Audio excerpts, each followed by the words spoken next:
Κυρίες και κύριοι, καλώς ήρθατε σε άλλο ένα επεισόδιο των Kappa News Talks. Σήμερα έχουμε με μεγάλη μας χαρά παρουσιάζουμε τον Τούρκο συγγραφέα και ακαδημαϊκό και ερευνητή πολιτικό επιστήμονα, τον Τσενγκίζ Ακτάρ. Κύριε Ακτάρ, καλώς ήρθατε στο Kappa News Talks. Welcome to Kappa News, Cengiz. Ευχαριστώ πολύ, Yannis Koutsomitis. Happy to have you. So, Mr. Aktar has written a wonderful book about what is the state of play of Turkey and how did Turkey come up to this precarious situation right now. It's called The Turkish Malaise, and it was translated into Greek last year to Turkiko άχθος. It's out in the bookshop, so I suggest you buy it. It's an excellent book, and we're here to discuss with Mr. Aktar about the book, but generally about why Turkey is in such a bad situation. You know, analysts and Turkey observers all over the world have a wrong tendency, in my opinion, to consider what is happening to Turkey today as a simple deviation, and sooner or later it will be redressed. I'm not of this opinion, and this is why I have written this book with many references to the past, to the history, to the invention of the Turkish nation, to all the duress the non-Muslim populations of the Ottoman Empire had to endure. And there is an intimate link between what is happening today in Turkey and what happened, say, at least 100 years ago. So it is not just a simple mishap. It is not just a simple misunderstanding that a new government, for instance, would solve easily, with some placebo or corrective action. No, it's deeper than that, and this is exactly the reason why I have rewritten this book. Let me just play devil's advocate for a minute. Turkey came out of a very ambitious IMF program some 20 years ago, and most of the observers and analysts thought that Turkey was on a virtuous path towards European integration or some sort of an understanding with European Union. And then suddenly, in the beginning of at least what we see, in the beginning of the last decade, there was a decay of Turkish policy, human rights, the emergence of the revisionist view in foreign policy. How did all that change within 10 years or so? I mean, this is a fundamental point, Yannis, frankly. The Turkish decay today is not resulting from a dissolution of the society like we have seen in the 1917 revolution in Russia, for instance, or 1920s, 30s Germany. These societies had tremendous problems, and the answer to it was a harsh totalitarian one that we all know. And exactly as you underline and you observe, the Turkish decay is coming out of a success. This is a fantastic sociological and political, aberration, actually. And as you said, I mean, in the beginning of the 2000s, Turkey was a rising star all over the world. I mean, having good relations with its neighbors, the political science has coined actually a new formula, the Muslim democracy, as opposed to or going with the Christian democracy, and this sort of things. I mean, think tanks, all over the world trying to understand what was going on in Turkey as we're all over the place. I mean, now, and from there, I mean, there is 100 degrees, 180 degrees shift, actually, to the exact opposite of what was happening 100 years ago. And this is what we need to understand.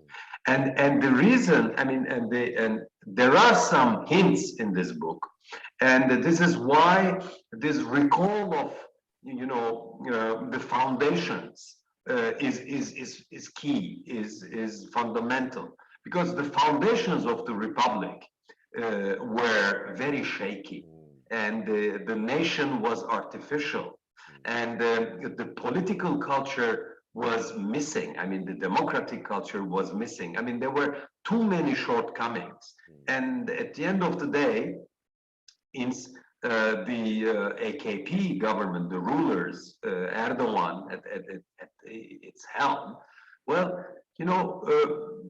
actually, instead of taking the advantage of what you have mentioned, this of this EU path, the EU membership, which was the unique chance of Turkey, and instead of going in this direction, decided that they could do it by themselves, and overconfidence, without noticing a second that all these successes of the early 2000s were due to the EU process, actually.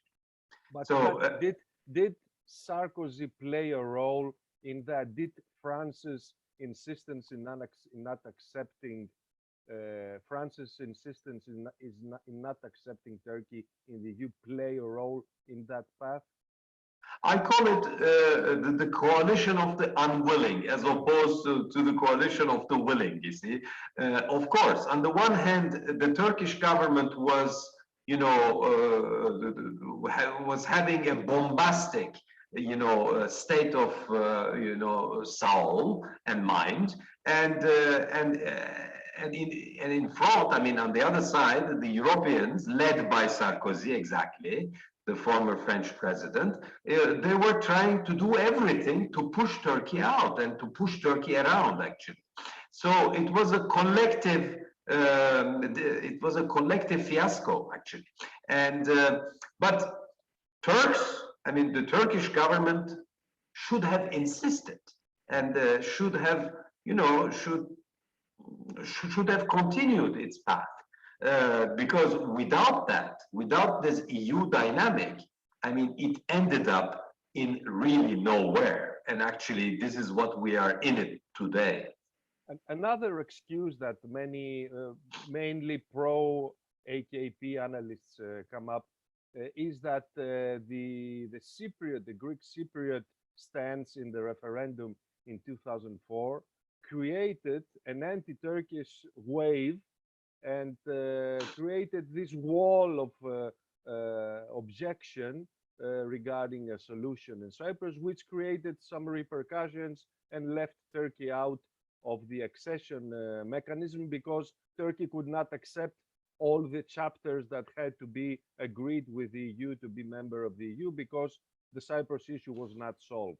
How do you see the Cyprus issue affecting the whole process? Twofold. All these Sarkozys of this world were hiding behind the position of Lefkosia, of Nicosia.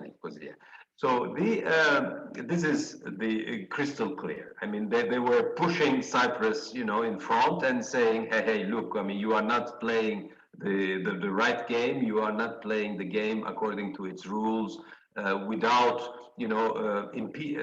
blocking the Republic of Cyprus and not recognizing it. But before, I mean, with this referendum of 24th of April 2004, which is a key date, in the relationship of Turkey with the rest of Europe, including the Republic of Cyprus, where the result of the referendum in the south was negative.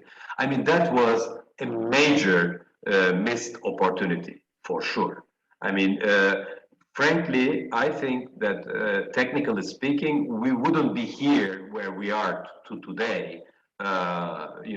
in Turkey, but also regarding the relations of Turkey with Cyprus, Greece, and Europe in general, if the referendum would have succeeded.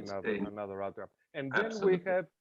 we have the outcome of the emergence of the Davutoglu doctrine of a Turkish style of Lebensraum for a Turkish revisionism and nationalism, which created all this mess in the Middle East with the fight with Egypt, the invasion of northern Syria, all that mess, and all the involvement of the Turkish, let's say, military establishment in various countries around the region.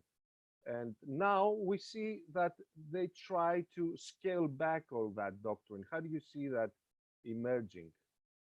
I mean, it was a pipe dream. A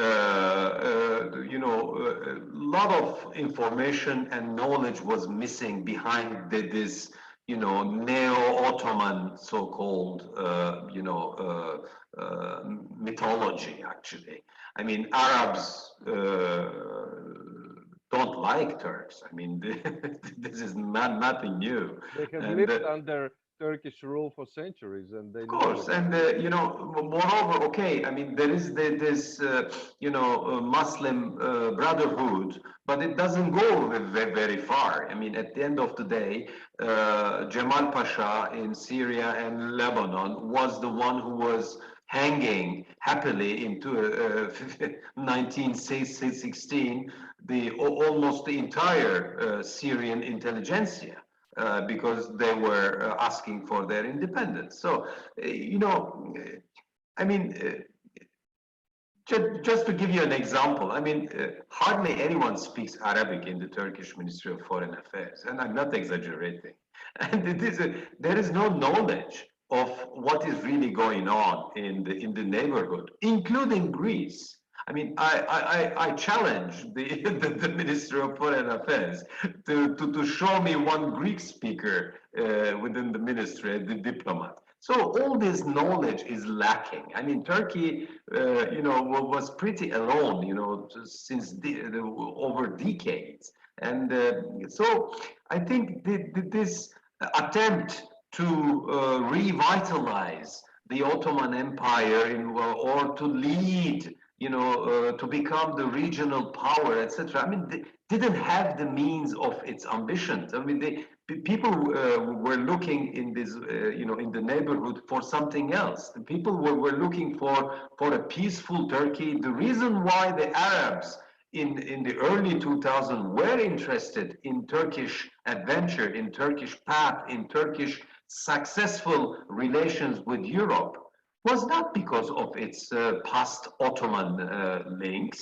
It was because Turkey was becoming more European and more democratic. Or a bridge to the West. Exactly, and they didn't understand this. I mean, they thought that the Arabs were in love again with Turkey because it was the past old ruler of those lands. Big mistake. And the irony is that if Turkey proceeded with a more European path, it would be a major player in the Middle East. 100%. Of course. 100%. I mean, just to give you a figure, when the actual accession negotiations have started in the night of the 3rd October 2005, the press hall in Brussels was full of journalists, packed. And the majority of those journalists were from Arab countries. That tells a lot. So another key factor was the complete failure of the, let's say, pro-Western democratic Kemalist political establishment in Turkey, and how it all collapsed under the AKP Islamist and, let's say, also Grey Wolves MHP style. How did they come up like that? Again, this is a key point again. Thank you, Yannis, really. I mean, the Turkish establishment in general has always been very proud of the Turkish institutions created before and right after the Republic in 1923. I mean, we noticed with the action and the praxis of the political Islam that these institutions were actually very weak.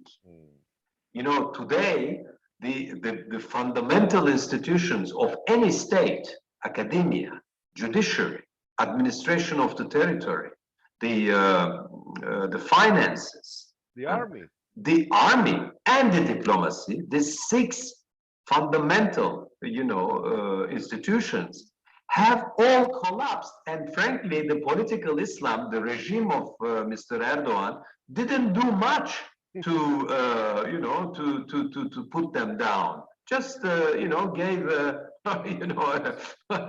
like push. Yes, exactly. So and they all collapsed, and this is why Turkey today represents a threat for itself and also for the region, because there is no more institution. And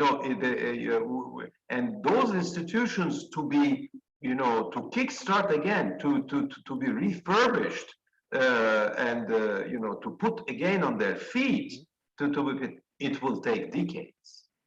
So we're now at a position where there are two main questions right now regarding the way forward. One is, to what extent is Mr. Erdogan willing to go in order to maintain power or to avoid any consequences for his, let's say, misbehaving in the power? And then, what is there a way to avoid this decay? Is there a way to have a government that will reinstate all those institutions that you were mentioning? Well, frankly, I mean, when we look at the regime as such, I don't think that this regime is reformable, and that's a big mistake of all Turkey's partners. There are still some who hope that the regime will suddenly, by miracle, change path and become like it was 100 years ago. I mean, this is a pipe dream. It won't happen. The reason is very simple, actually, because the regime's norms, standards, values, and principles are, totally against of any normal democratic country's norms, standards, principles, and values. And actually, the regime can continue to function if it refuses these norms, standards, values, and principles. People have difficulties to understand this. So as for the opposition, frankly, with the exception of the pro-Kurdish party, the HDP, the all other opposition parties, they are from the same origin, frankly. I mean, I don't expect anything miraculous from those parties. Of course, they are, when it comes to the economics, I mean, they are more orthodox and they understand things better. I mean, but I mean, that is not enough. They don't really represent a genuine democratic alternative for Turkey. I will give you just one very fresh example. In the Turkish parliament, there was a motion of support by the political parties to the regime of Kazakhstan. And of course, the ruling parties, AKP and MHP, have happily, signed it. But the opposition, CHP and İYİ Party, have also signed this declaration of support to the regime of Mr. Tokayev. This is obvious in It's foreign irony. policy. Yes. In foreign policy, it is very obvious almost every day. So to conclude our discussion, how does the West, the EU or the US, should treat Turkey now? or in this is also, I mean, it's fundamental. I mean, they have extreme difficulties first to understand, as I did describe in the beginning, thinking and hoping that it's a simple deviation and it will change. Whereas, unfortunately, Turkey is not an authoritarian country. Turkey is a totalitarian country. In the authoritarian countries, when the dictator leaves, things can can change rather quickly. In Turkey, despite what is happening since some time now, since 8 years at least, the regime has a very strong 30 to 35% of support of the population. It's AKP is still the first party, so which means that I don't expect, frankly, any any miracle there,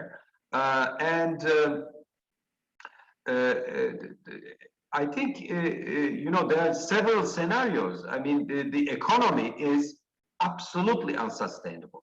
I mean, there is no way Turkey can continue like this. It's not on the verge of collapsing. It has collapsed. They are hiding it. I mean, with placebos and exactly, but it won't work. It won't continue, and that would create, of course, huge, discontent. Whether this discontent will be, transformed into a social uprising, etc., I don't know. I don't think so, because the regime is very strong, has the monopoly of the firepower, and the army and the gendarmerie and the village guards and the wardens and the cities and all these paramilitary groups, who are also active outside Turkey with the jihadis, not to forget the jihadis who are happily working for the regime, and the population has no chance, got no chance to overthrow the regime. So I'm expecting, a kind of implosion sooner or later, because simply what is happening in Turkey, economically, politically, and sociologically speaking, is unsustainable. So the last question, give me a guess. Are elections going to happen next year in Turkey? What percentage? I mean, the elections would happen on the condition that the regime would win them. If the regime thinks a second that it will have difficulties to win the elections won't happen. They will find all sorts of arguments and excuses to report, delay, whatever. And if they happen in the course of this year or next year, I mean, there are all sorts of technical, obstacles actually for the third term of Erdogan, etc. But I mean, there's no more rule of law in Turkey anyhow. Everything is possible. But as of today, he is still on the position of winning, and this is the big thing. I mean, this is the big problem of the neighborhood of Europe, and Europe doesn't know how to deal with this Turkey. I will give you just one last sentence about that. Americans are extremely worried with the prospect of Turkey becoming a Russian satellite. Therefore, they are ready to give up on anything else. And the Europeans are very worried about the implosion of Turkey, which would imply a mass migration towards Europe, which is already happening, by the way, since 2016, this so-called coup d'etat. According to the Western intelligence services, there has been 2 million Turks who have left Turkey, and not the worse. And this brain drain adds to the malaise. Exactly, to the malaise. So thank you, Mr. Aktar. You picture us the Turkish malaise in very, very picturesque words. I thank you for being with Kappa News and hope to have you again soon. It was a pleasure. Thank you. Bye.